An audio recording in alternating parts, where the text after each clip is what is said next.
আজকের ভিডিওটি এমন একটি কাহিনী নিয়ে যা শোনার পর আপনি চোখের পানি ধরে রাখতে পারবেন না। এটি সেই ঘটনা যেখানে রাসূলুল্লাহ সাল্লাল্লাহু আলাইহি ওয়াসাল্লামকে অপমানিত করা হয়, তাড়িয়ে দেওয়া হয়, এমনকি পাথর ছুঁড়ে রক্তাক্ত করা হয়। স্বয়ং নবীজি সাল্লাল্লাহু আলাইহি ওয়াসাল্লাম বলেছেন, এটাই ছিল আমার জীবনের সবচেয়ে বড় কষ্টের দিন। কিন্তু তিনি কি প্রতিশোধ নিলেন? না, বরং তিনি করলেন এমন কিছু যা মানবতার জন্য চিরন্তন শিক্ষা হয়ে থাকবে। চলুন জানি সেই নির্মম তায়েফের ঘটনা, যা শুনলে আপনার চোখের পানি আটকানো কঠিন হয়ে যাবে। রাসূলুল্লাহ সাল্লাল্লাহু আলাইহি ওয়াসাল্লাম তখন মক্কায় ইসলাম প্রচার করছেন। কিন্তু কাফিররা তাকে এবং তার সাহাবীদের উপর এমন অত্যাচার করছিল যা সহ্য করা কঠিন হয়ে যাচ্ছিল। কেউ সাহাবীদের গরম বালিতে ফেলে নির্যাতন করত, কেউ লোহার শিকলে বেঁধে টানত, কেউ আবার খাবার পানি বন্ধ করে দিয়েছিল। মুসলিমদের বয়কট করা হয়েছিল, ক্ষুধার্ত রেখে মেরে ফেলা পর্যন্ত হচ্ছিল। এরপর এলো সেই কঠিন বছর যা ইতিহাসে আমুল হুজন বা শোকের বছর নামে পরিচিত। নবীজি সাল্লাল্লাহু আলাইহি ওয়াসাল্লাম এই বছর হারালেন তার সবচেয়ে বড় দুই সহায়ককে।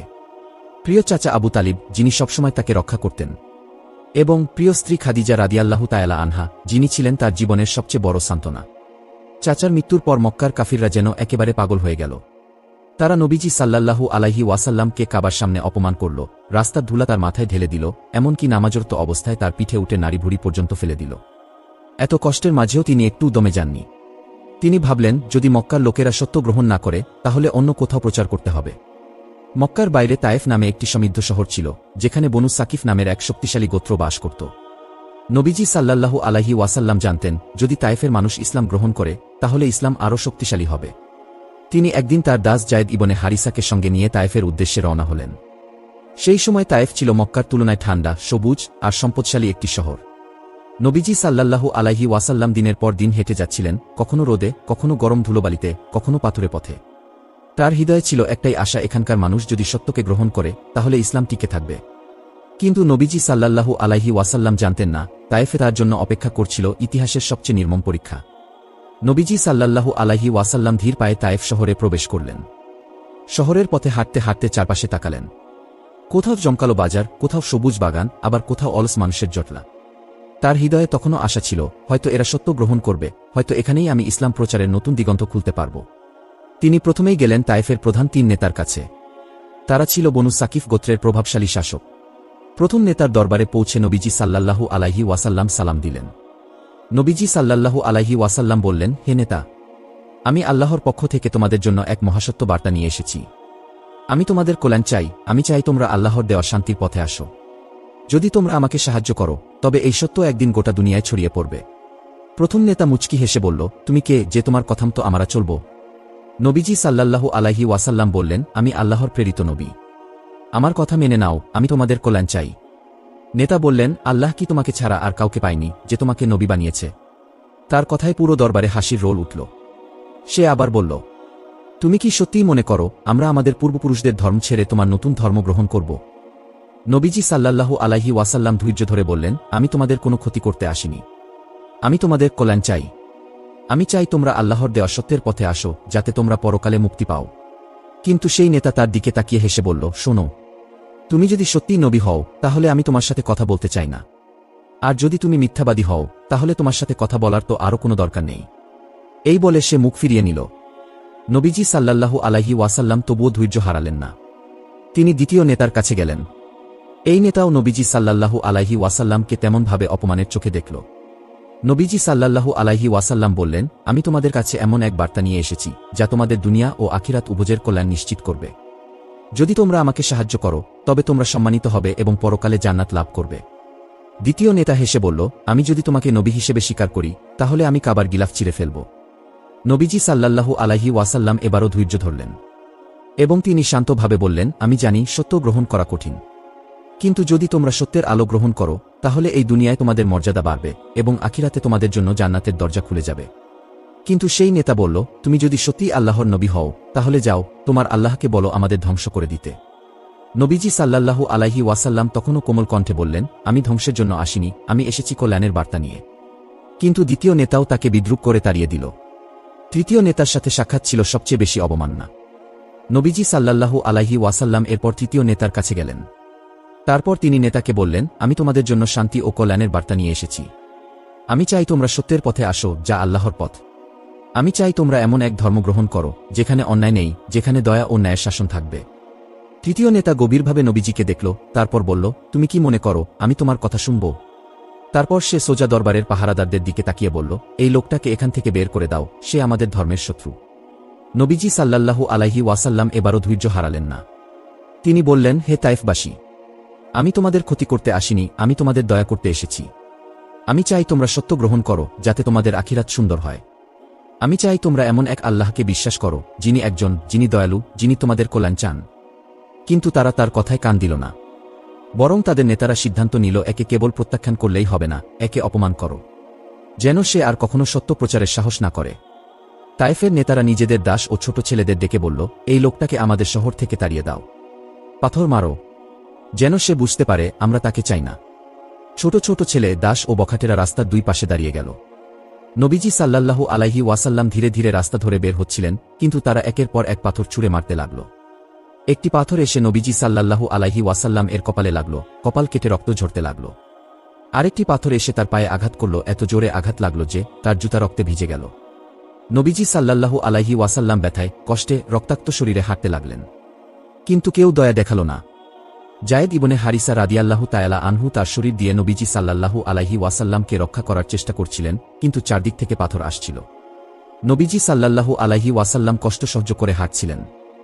শেষ পর্যন্ত তিনি তায়েফের এক বাগানে গিয়ে আশ্রয় নিলেন। তিনি একটি গাছের নিচে বসে পড়লেন। মাথা নিচু করে চোখ বুজলেন। শরীর তখনও রক্তাক্ত, হৃদয় তখনও ব্যথাতুর। তার পা রক্তে ভিজে গেছে, শরীরের বিভিন্ন স্থানে আঘাতের দাগ, কাপড়ও রক্তাক্ত। কিন্তু তার হৃদয়ের ক্ষত শরীরের চেয়ে অনেক গভীর। বাতাসে তখনও তায়েফবাসীদের কটূক্তির প্রতিধ্বনি ভাসছিল। ওহে মক্কার লোক, তুমি কি ভেবেছিলে এখানে এসে আমরা তোমাকে সাদরে গ্রহণ করব? তোমার আল্লাহ যদি সত্য হতো, তবে তিনি কি তোমাকে এমন লাঞ্ছিত হতে দিতেন? এমন শত শত তির্যক বাক্য যেন বাতাস কেটে তার কানে আঘাত করছিল। কিন্তু নবীজি সাল্লাল্লাহু আলাইহি ওয়াসাল্লাম এর অন্তর তখনও ধৈর্যের দ্বারা সঙ্গাত ছিল। এক ফোঁটা রক্ত গড়িয়ে পড়ল তার কপাল বেয়ে। তার সঙ্গে তখন ছিলেন একমাত্র সাহাবী জায়েদ ইবনে হারিসা রাদিয়াল্লাহু তাআলা আনহু। তিনি অশ্রুসজল নয়নে নবীজি সাল্লাল্লাহু আলাইহি ওয়াসাল্লাম এর দিকে তাকিয়েছিলেন। তিনি বললেন, ইয়া রাসূলাল্লাহ, আমি কি মক্কায় ফিরে গিয়ে কাফিরদের কাছে অভিযোগ জানাব? আমি কি তাদের বিরুদ্ধে কিছু করতে পারি? নবীজি সাল্লাল্লাহু আলাইহি ওয়াসাল্লাম কষ্টের হাসি দিয়ে বললেন, না জায়েদ, ধৈর্য ধরো, আল্লাহ আমাদের দেখছেন। নবীজি সাল্লাল্লাহু আলাইহি ওয়াসাল্লাম এর হৃদয়ের আর্তনাদ, সেই বিখ্যাত দোয়া। নবীজি সাল্লাল্লাহু আলাইহি ওয়াসাল্লাম কষ্টে, ব্যথায়, ক্লান্তিতে আল্লাহর দিকে দৃষ্টি তুলে ধরলেন। তারপর তিনি আল্লাহর দরবারে এক অবিস্মরণীয় দোয়া করলেন, যা ইতিহাসের পাতায় চিরদিনের জন্য অমর হয়ে থাকবে। তিনি বললেন, হে আল্লাহ, আমি আমার দুর্বলতা, আমার অসহায়ত্ব এবং মানুষের কাছে আমার মর্যাদাহানির কথা তোমার কাছেই কাঁদছি। হে পরওয়ারদিগার, তুমি তো সবচেয়ে দয়ালু, তুমি তো নিঃস্বদের সাহায্যকারী, তুমি আমার রব। তুমি যদি আমার প্রতি সন্তুষ্ট থাকো, তবে আমি এই কষ্টের কোনো পরোয়া করি না। আমি তোমার নূরের আলোতে আশ্রয় চাই, যা সমস্ত অন্ধকার দূর করে দেয়। এই দোয়া করার সময় নবীজি সাল্লাল্লাহু আলাইহি ওয়াসাল্লাম এর চোখ বেয়ে অশ্রু গড়িয়ে পড়ছিল। তার দোয়া এমনই হৃদয় বিদারক ছিল যে আসমানের ফেরেশতাগণও কেঁদে ফেলেছিলেন। নবীজি সাল্লাল্লাহু আলাইহি ওয়াসাল্লাম ক্লান্ত, ব্যথাতুর, রক্তাক্ত শরীরে গাছের নিচে বসে আল্লাহর দরবারে কাঁদছিলেন। তার চোখ থেকে অশ্রু গড়িয়ে পড়ছিল, তার কণ্ঠস্বর কাঁপছিল। তার এই আকুতি শুধু পৃথিবীর মাটিতেই সীমাবদ্ধ ছিল না, বরং তা পৌঁছে গিয়েছিল আসমানের রাজ্যে। আসমানে তখন এক আলোড়ন সৃষ্টি হল। আল্লাহর নবী এইভাবে লাঞ্ছিত হলেন। তাকে তার জাতি তাড়িয়ে দিল। তিনি কি শাস্তি চাইবেন তাদের জন্য? ফেরেশতারা এই দৃশ্য দেখে শোকে স্তব্ধ হয়ে গেলেন। জিবরাইল আলাইহি ওয়াসাল্লাম দ্রুত আসমানে উড়ে গেলেন, আরশের মালিকের আদেশের অপেক্ষায় দাঁড়িয়ে রইলেন। আল্লাহ তাআলা জিবরাইল আলাইহি ওয়াসাল্লামকে নির্দেশ দিলেন, আমার প্রিয় বান্দাকে বলে দাও, আমি তার দোয়া শুনেছি। আমি চাই তিনি যা বলবেন আমি তাই করব। জিবরাইল আলাইহি ওয়াসাল্লাম আদেশ পেয়ে দ্রুত পৃথিবীর দিকে নামলেন। এদিকে নবীজি সাল্লাল্লাহু আলাইহি ওয়াসাল্লাম চোখ বন্ধ করে ধীরে ধীরে দোয়া করছিলেন, হে আল্লাহ, আমি আমার দুর্বলতা, আমার অসহায়ত্ব এবং মানুষের কাছে আমার মর্যাদাহানির কথা তোমার কাছেই কাঁদছি। হে পরওয়ারদিগার, তুমি তো সবচেয়ে দয়ালু, তুমি তো নিঃস্বদের সাহায্যকারী, তুমি আমার রব। তুমি যদি আমার প্রতি সন্তুষ্ট থাকো, তবে আমি এই কষ্টের কোনো পরোয়া করি না। আমি তোমার নূরের আলোতে আশ্রয় চাই, যা সমস্ত অন্ধকার দূর করে দেয়। নবীজি সাল্লাল্লাহু আলাইহি ওয়াসাল্লাম যখন এই দোয়া করছিলেন, তখন আকাশ কালো মেঘে ঢেকে গিয়েছিল। যেন পুরো প্রকৃতি নবীজি সাল্লাল্লাহু আলাইহি ওয়াসাল্লাম দুঃখ অনুভব করছিল। তখনই জিবরাইল আলাইহিস সালাম পৃথিবীতে অবতরণ করলেন। তিনি নবীজি সাল্লাল্লাহু আলাইহি ওয়াসাল্লাম এর সামনে দাঁড়িয়ে বললেন, হে আল্লাহর রাসূল, আপনার দোয়া আল্লাহর দরবারে কবুল হয়েছে। আল্লাহ আমাদের পাঠিয়েছেন আপনার সেবায়। পাহাড়ের ফেরেশতা তার সঙ্গে ছিলেন। তিনি বললেন, হে রাসূল, যদি আপনি অনুমতি দেন আমি তায়েফের এই দুই পাহাড়কে একত্র করে এই জাতিকে চিরতরে ধ্বংস করে দেব। তার চোখে ছিল ক্রোধের আগুন। তিনি তায়েফের মানুষদের পাপ সহ্য করতে পারছিলেন না। তিনি হাত তুললেন যেন পাহাড় একে অপরের সঙ্গে ধাক্কা খেয়ে শহরটিকে ধ্বংস করে দিতে পারেন। কিন্তু নবীজি সাল্লাল্লাহু আলাইহি ওয়াসাল্লাম হাত তুলে তাকে থামালেন। তার মুখে এক শান্তির হাসি ফুটে উঠল। না, আমি ধ্বংস চাই না, বরং আমি আশা করি যদি তারা না ও বোঝে তবে তাদের বংশধরেরা একদিন সত্যের আলো পাবে। ফেরেশতারা স্তব্ধ হয়ে গেলেন। পাহাড়ের ফেরেশতা বিস্ময়ে বললেন, হে নবী, এরা আপনাকে রক্তাক্ত করল, অপমান করল, আপনার উপর পাথর নিক্ষেপ করল, তারপরও আপনি তাদের ক্ষমা করে দিলেন।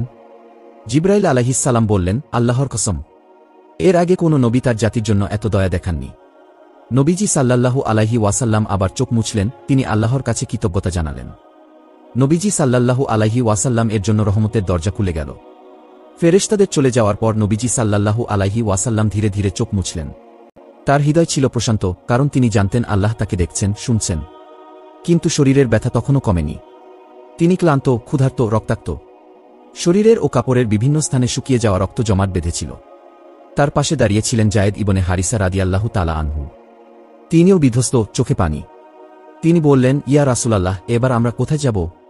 নবীজি সাল্লাল্লাহু আলাইহি ওয়াসাল্লাম কিছুক্ষণ নীরব থেকে বললেন, আল্লাহ আমাদের পথ দেখাবেন যায়েদ। এমন সময় এক দূরবর্তী জায়গা থেকে এক ব্যক্তিকে এগিয়ে আসতে দেখা গেল। তিনি ধীরে ধীরে নবীজি সাল্লাল্লাহু আলাইহি ওয়াসাল্লাম এর দিকে আসছিলেন। এই ব্যক্তি ছিলেন উতবা বিন রাবিয়া, যিনি তায়েফের এক সম্ভ্রান্ত ধনী ব্যক্তি এবং এক বিশাল বাগানের মালিক ছিলেন। উতবা দূর থেকে নবীজি এর অবস্থা দেখে চমকে গেলেন। তিনি মনে মনে ভাবলেন, কে এই ব্যক্তি? কেন তিনি এত ক্লান্ত, এত আহত?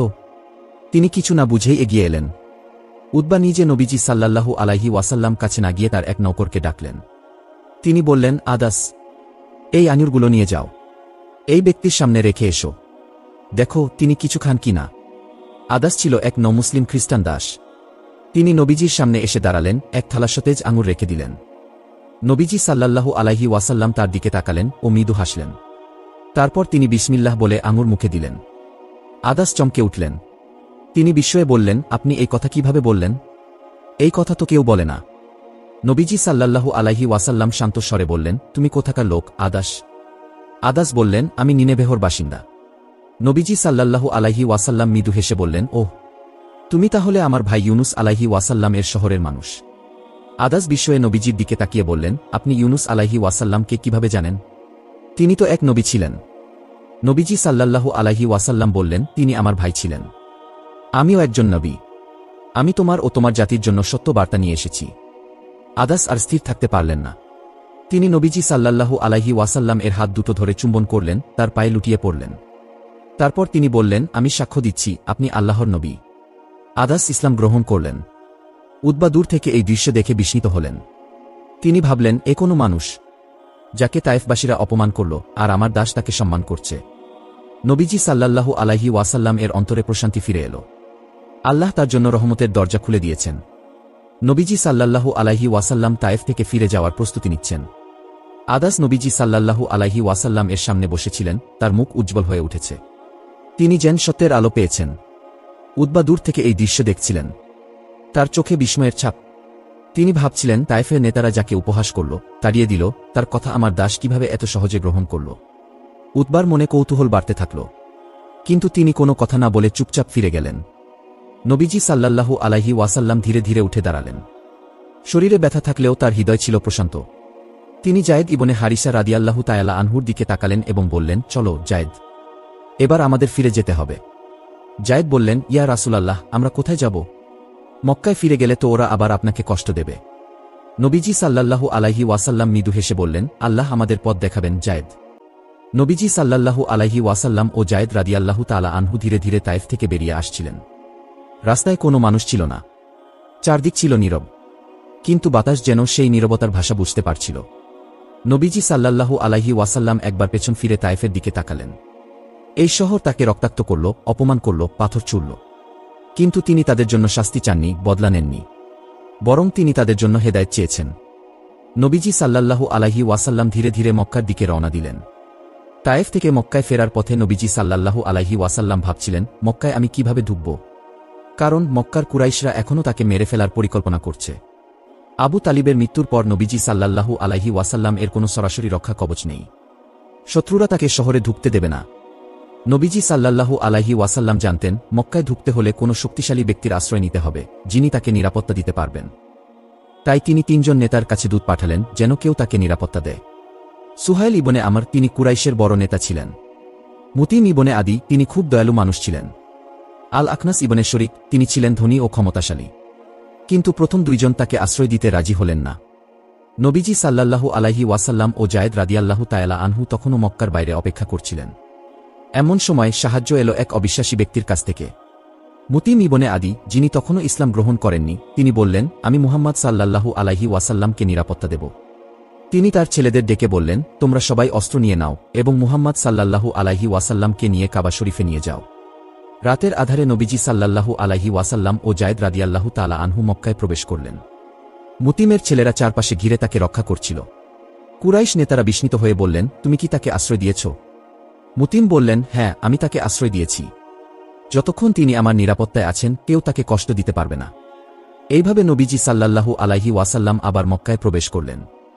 নবীজি সাল্লাল্লাহু আলাইহি ওয়াসাল্লাম মক্কায় প্রবেশের পর মুতিম ইবনে আদির ছেলেরা নবীজি সাল্লাল্লাহু আলাইহি ওয়াসাল্লামকে পাহারা দিয়ে কাবা শরীফের দিকে নিয়ে যাচ্ছিল। রাত তখন শেষ হয়ে আসছে। মক্কার রাস্তাগুলো নিস্তব্ধ। কিন্তু কুরাইশ নেতারা খবর পেয়ে জড়ো হচ্ছিল। আবু জাহল বলল, মুতিম, তুমি কি ইসলাম গ্রহণ করলে? তাই মুহাম্মদ সাল্লাল্লাহু আলাইহি ওয়াসাল্লামকে রক্ষা করছ? মুতিম দৃঢ় কণ্ঠে বললেন, না, আমি ইসলাম গ্রহণ করিনি। কিন্তু আমি একজন মক্কাবাসী এবং আমি একজন মানুষকে আশ্রয় দিয়েছি। যতক্ষণ তিনি আমার নিরাপত্তায় আছেন কেউ তাকে কষ্ট দিতে পারবে না। কুরাইশরা তখন চুপ হয়ে গেল, কারণ তাদের ঐতিহ্য ছিল যদি কেউ আশ্রয় দেয় সেটি মানতে হবে। নবীজি সাল্লাল্লাহু আলাইহি ওয়াসাল্লাম কাবা শরীফে প্রবেশ করলেন। তিনি ধীরে ধীরে কাবার চারপাশে তাওয়াফ করলেন। তার হৃদয় প্রশান্তিতে ভরে উঠল। কিন্তু তিনি জানতেন মক্কায় থাকা এখনও বিপজ্জনক। কুরাইশ নেতারা এক গোপন বৈঠকে মিলিত হল। আবু জাহল বলল, আমরা তো ভেবেছিলাম সে আর ফিরবে না। এখন কি করা যায়? উতবা বলল, সে তো তায়েফেও ব্যর্থ হয়েছে। এখন যদি আমরা কিছু না করি তাহলে আবার তার অনুসারী বাড়বে। সায়বা বলল, আমরা যদি তাকে সরাসরি হত্যা করি তাহলে মুতিম ইবনে আদি ও তার গোত্রের সঙ্গে যুদ্ধ বাঁধবে। তারা একে অপরের দিকে তাকাল। কেউ সরাসরি নবীজি সাল্লাল্লাহু আলাইহি ওয়াসাল্লামকে আক্রমণ করতে সাহস পেল না। তবে তারা ঠিক করল তাকে মানসিকভাবে এত চাপ দেবে যাতে তিনি নিজেই মক্কা ছেড়ে চলে যান। তারা নবীজি সাল্লাল্লাহু আলাইহি ওয়াসাল্লামকে ও তার সাহাবীদের প্রতি সামাজিকভাবে অবরুদ্ধ করার পরিকল্পনা করল। তারা নবীজি সাল্লাল্লাহু আলাইহি ওয়াসাল্লাম এর সঙ্গে কেউ যেন ব্যবসা না করে, কথা না বলে এই নিয়ম চালু করল। নবীজি সাল্লাল্লাহু আলাইহি ওয়াসাল্লাম যখন কাবায় নামাজ পড়তেন তখন তারা তার সামনে উঠে নাড়ি ভুড়ি ফেলে দিত। রাস্তা দিয়ে গেলে তাকে পাথর ছুঁড়ে মারা হতো। কিন্তু নবীজি সাল্লাল্লাহু আলাইহি ওয়াসাল্লাম ধৈর্য ধরলেন। তিনি জানতেন আল্লাহ তার সঙ্গে আছেন। তখনই ঘটল এক অলৌকিক ঘটনা, ইসরা ও মিরাজ। মক্কায় নবীজি সাল্লাল্লাহু আলাইহি ওয়াসাল্লাম এর উপর যখন দুঃখের পর দুঃখ আসছিল তখনই আল্লাহ তাকে এক আশ্চর্য পুরস্কার দিলেন। তিনি এক রাতে কাবা শরীফে ছিলেন। হঠাৎ এক বিস্ময়কর বাহন, বোরাক না একটি বাহন এলো। এই বাহনে চড়ে নবীজি সাল্লাল্লাহু আলাইহি ওয়াসাল্লামকে এক অলৌকিক সফরে নিয়ে যাওয়া হল। এই সফরেই তিনি জেরুজালেমে বায়তুল মুকাদ্দাস গেলেন। সব নবীর সঙ্গে নামাজ আদায় করলেন। সপ্ত আকাশ পেরিয়ে আল্লাহর সঙ্গে সরাসরি কথা বললেন। এবং এই সফরেই 5 ওয়াক্ত নামাজ ফরজ হল। এই ঘটনা মক্কার জন্য এক নতুন অধ্যায় খুলে দিল। তবে এ ঘটনাটি এখানে শেষ নয়, এ ঘটনার বাকি অংশ পরবর্তী ভিডিওতে আসবে। ঘটনাটি পুরো দেখতে চাইলে আমাদের চ্যানেলটি সাবস্ক্রাইব করুন। আমরা ঘটনার বাকি অংশ পরবর্তী ভিডিওতে নিয়ে আসব। এবং এই ভিডিওটি সকলকে শেয়ার করুন যেন তারাও এই কাহিনীটি জানতে পারে।